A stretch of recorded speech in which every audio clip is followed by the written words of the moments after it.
Il faut couper cette sale tête sans hésitation. Ce sont les propos tenus par le consul général de Chine de la ville d'Osaka au Japon qui vise directement, sans la nommer, la première ministre japonaise, après des propos tenus par cette dernière sur Taïwan, une île revendiquée par la Chine. Mais alors à quel point les relations entre la Chine et le Japon se sont-elles dégradées et quelles pourraient être les conséquences de telles menaces? Salut, c'est Samy, j'espère que vous allez bien, c'est le sujet à la une de ces actus du jour. Alors avant de revenir sur les éléments les plus récents, il faut d'abord comprendre pourquoi Taïwan est depuis des décennies au cœur de tensions majeures. Taïwan, c'est une île de 23 millions d'habitants située à environ 130 km des côtes de la Chine continentale. Elle possède son propre gouvernement et fonctionne de manière autonome sur les plans politiques, diplomatiques et militaires, mais elle n'est pas reconnue comme un État par l'ONU. La raison, c'est que la Chine considère Taïwan comme faisant partie de son territoire. En fait, Taïwan est autonome depuis la fin de la guerre civile chinoise en 1949, mais son indépendance n'a jamais été formellement proclamée, ce qui entretient donc un statut assez ambigu par rapport à Taïwan. Aujourd'hui, même si beaucoup de pays entretiennent des relations avec Taïwan, la majorité d'entre eux ne la reconnaissent pas officiellement comme un État pleinement indépendant, notamment pour ne pas froisser la Chine. Ces dernières années, la Chine a d'ailleurs de nombreuses fois menacé militairement Taïwan. Début 2025, la Chine a par exemple mené des manœuvres de grande ampleur autour de l'île, mobilisant des forces terrestres, navales et aériennes pour simuler un blocus. Dans ses discours, la Chine n'exclut d'ailleurs pas l'usage de la force pour prendre le contrôle de Taïwan. Si vous voulez en savoir plus sur l'histoire de la Chine et de Taïwan, je vous invite à regarder notre vidéo sur le sujet, elle est disponible sur notre chaîne grand format et je vous mets le lien en description. Mais en tout cas, la semaine dernière, Sanae Takeshi, la première ministre du Japon, qui est en fonction depuis moins d'un mois, s'est exprimée devant le parlement japonais au sujet de Taïwan. Elle a déclaré, je cite, que si des navires de guerre étaient employés et qu'un blocus maritime sur Taïwan impliquait l'usage de la force, cela constituerait une situation dont on pourrait considérer qu'elle menace la survie du Japon. En parlant d'une menace pour la survie du Japon, elle laisse en fait entendre que le Japon pourrait justifier l'envoi de troupes pour défendre Taïwan, au nom, je cite, de la légitime défense collective. Historiquement, les premiers ministres japonais ont toujours évité de qualifier explicitement une attaque contre Taïwan de menace existentielle pour ne pas aggraver les tensions avec la Chine. Et justement, la Chine n'a pas tardé à répondre. Comme je vous le disais, le consul général de Chine à Osaka, Xue Jian, a menacé sur X de couper cette sale tête sans la moindre hésitation, en citant un article sur la première ministre japonaise, un message extrêmement inapproprié selon le porte-parole du gouvernement japonais. Ce lundi, le porte-parole du ministère des Affaires étrangères de la Chine, cette fois-ci, a indiqué que le message avait été supprimé, mais il a réaffirmé sa position en déclarant, je cite, « Est-ce que le Japon cherche à défier la Chine sur ses intérêts fondamentaux et à faire barrage à la grande cause de la réunification chinoise, vers où le Japon entend-il mener les relations sino-japonaises ?» Le vice-ministre chinois des Affaires étrangères a également convoqué ce jeudi l'ambassadeur du Japon en Chine pour protester contre les propos de la première ministre japonaise. En réponse, ce vendredi matin, le gouvernement japonais a finalement assuré que sa position sur Taïwan restait inchangée et que, je cite, « La paix et la stabilité dans le détroit de Taïwan sont essentielles à la sécurité du Japon. » Aujourd'hui, comme de nombreux pays, le Japon reconnaît officiellement la politique d'une seule Chine. Le Japon reconnaît donc le gouvernement chinois comme le seul représentant légitime de toute la Chine, incluant Taïwan, tout en maintenant des relations économiques et culturelles avec Taïwan. Le gouvernement japonais affirme depuis des années vouloir que les questions relatives à Taïwan soient résolues pacifiquement par le dialogue. Il faut savoir que toutes ces déclarations interviennent dans un contexte déjà très tendu autour de Taïwan. En plus des manœuvres militaires menées par la Chine autour de l'île, le rôle d'autres pays, et notamment des États-Unis, dans un potentiel conflit entre la Chine et Taïwan revient régulièrement au cœur des discussions. Bien que l'ancien président américain Joe Biden ait affirmé que les États-Unis iraient défendre Taïwan en cas d'attaque chinoise, Donald Trump entretient lui plus de flou, il soutient l'île sans préciser ce qu'il ferait concrètement en cas d'attaque. En tout cas, ce vendredi, Taïwan a affirmé que les États-Unis avaient par exemple approuvé la première vente d'armes à Taïwan depuis le retour au pouvoir en janvier de Donald Trump. En réaction, la Chine a déclaré être très mécontente et s'opposer fermement à cette décision. Mais ce qu'il faut aussi noter, c'est que cette prise de position japonaise survient alors que le Financial Times a révélé en juillet que le Pentagone, l'équivalent aux États-Unis du ministère des Armées en France, a demandé au Japon et à l'Australie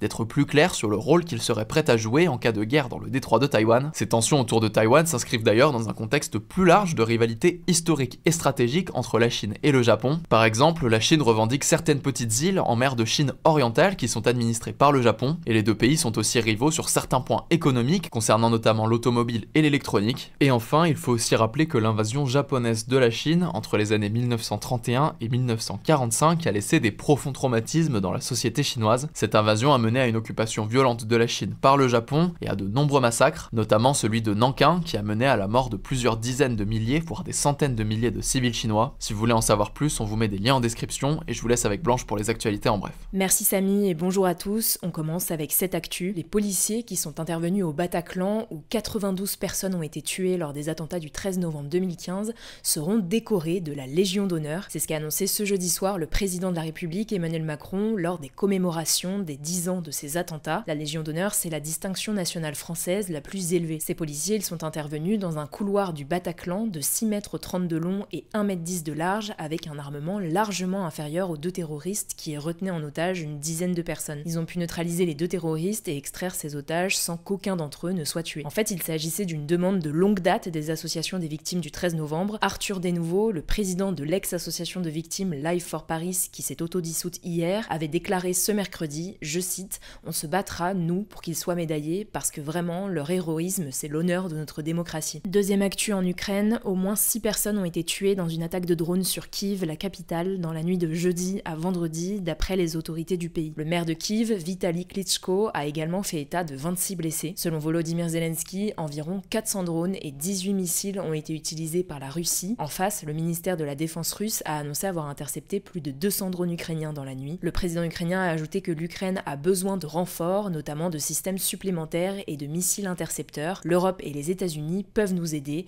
Nous comptons sur les décisions concrètes. A noter qu'Emmanuel Macron recevra Volodymyr Zelensky ce lundi à Paris pour réaffirmer l'engagement de la France aux côtés de l'Ukraine et, je cite, échanger sur les enjeux de coopération bilatérale, notamment dans les domaines énergétiques, économiques et de défense, selon le communiqué de l'Elysée paru ce vendredi. Il s'agira de la 9e visite de Volodymyr Zelensky en France depuis l'invasion massive de l'Ukraine par la Russie en février 2022. Troisième actu, une nouvelle dépouille a été remise à Israël ce jeudi par le Hamas et son allié le Djihad islamique. Il s'agit de Meni Godar, un Israélien âgé de 73 ans, tué dans l'attaque du Hamas du 7 octobre 2023 chez lui. Ce vendredi, Israël a de son côté remis au Hamas les corps de 15 Palestiniens qui étaient retenus en Israël, portant le nombre total de corps reçus à 330 selon l'hôpital Nasser qui est situé au sud de la bande de Gaza. Le Hamas a remis 25 des 28 dépouilles d'otages qu'il s'est engagé à rendre à Israël dans le cadre de l'accord de cessez-le-feu en vigueur à Gaza depuis le 10 octobre. Il en reste donc 3, 2 Israéliens et 1 Thaïlandais qui ont tous été enlevés le 7 octobre 2023. Selon l'accord, conclu sous la pression des États-Unis, Israël doit rendre 15 dépouilles palestiniennes pour chaque corps d'otage israélien remis. Quatrième actu, les entreprises européennes auront désormais moins de contraintes sur leur impact écologique et social. Ça fait suite à un vote qui a eu lieu ce jeudi au Parlement européen et qui amoindrit le devoir de vigilance des entreprises. Alors le devoir de vigilance, c'est une directive européenne votée il y a 1 an et demi.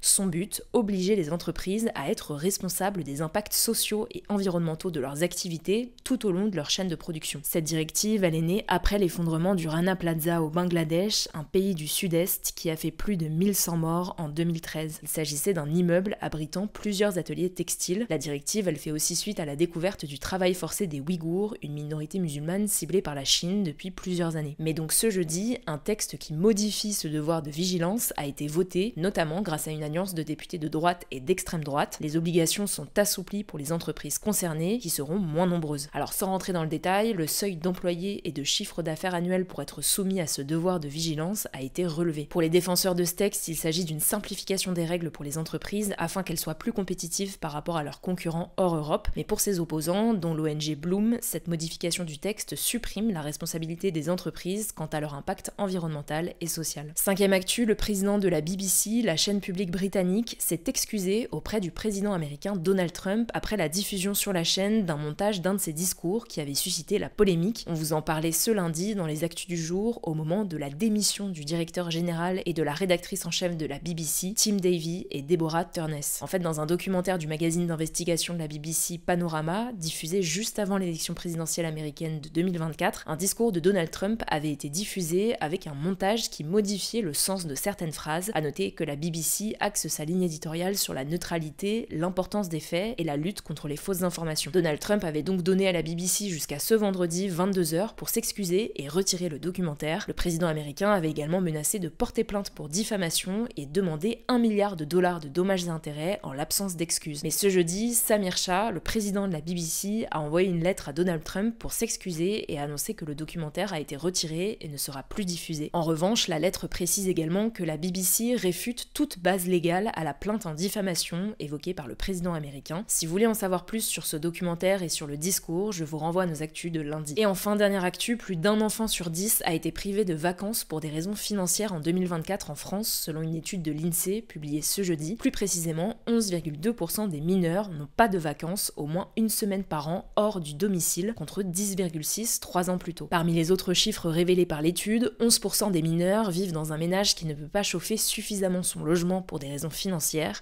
Ce chiffre, il était de 5,6% en 2021, avant la flambée des prix de l'énergie. Plus globalement, le niveau de privation des enfants est nettement plus élevé dans les familles monoparentales, donc avec un seul parent, ainsi que dans les familles nombreuses, selon l'INSEE. Vous avez l'ensemble de l'étude en description si vous voulez en savoir plus. Merci Blanche pour ces actus, c'est tout pour aujourd'hui. N'hésitez pas à vous abonner à notre chaîne sur YouTube, mais aussi en podcast et sur Instagram, TikTok et en newsletter. Prenez soin de vous, prenez soin de vos proches et à demain.